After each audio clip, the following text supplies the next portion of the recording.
We're looking into a recent report out from a local advocacy group digging into the power structure that influences lawmakers in Buffalo City Hall.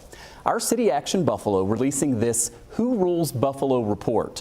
The group says with Buffalo Mayor Byron Brown having stepped down recently and a major transition happening at City Hall, now is the time to change the power dynamic that is rooted in business and real estate interests.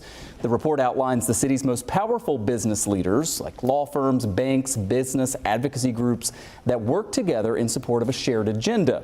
They say that includes cutting taxes, reducing regulation, and providing major subsidies to the private sector. A part of that is with campaign donations. According to the report, over the past decade, Carl Palladino's Ellicott Development gave nearly $1 million to local and state candidates. The law firm Phillips Lytle gave more than $900,000. The law firm Barclay Damon more than $800,000, and M&T Bank nearly $500,000. The report says this dynamic does nothing to support the people of Buffalo as the city continues to have the third highest poverty rate in the country and a budget gap of up to $55 million.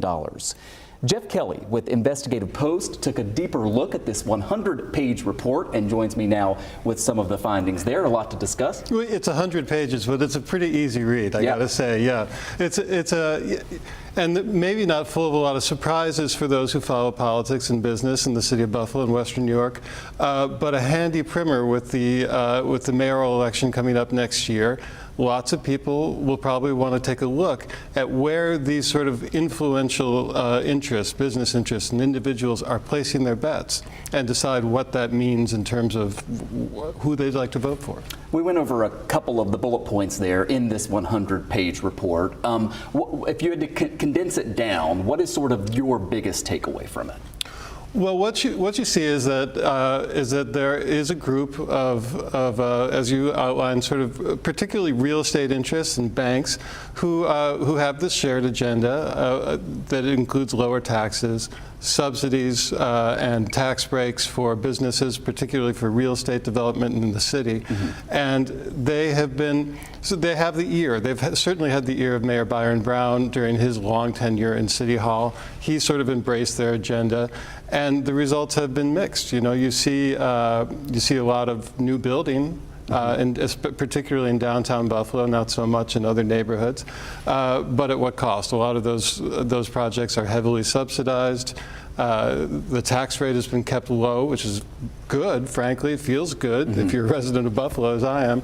But on the other hand, we're looking at these budget gaps, you know, that have been, we've been sort of like slowly creeping toward a fiscal crisis, and now we seem to be kind of careening toward one. Now we have about 30 seconds left, but Investigative Post, I got the newsletter this morning. I mean, the lead there is what the city of Buffalo said yesterday, right? They're using more of the federal pandemic funds to plug these budget gaps, and in the out years, tens of millions of dollars, sure. And a big surprise yesterday for the Common Council, for lawmakers and for residents.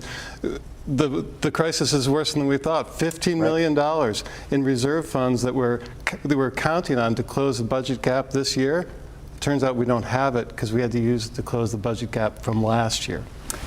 Jeff Kelly with Investigative Post. Make sure you go to investigativepost.org. A ton in this report. You're right, really fascinating stuff. Jeff, thank you. My pleasure.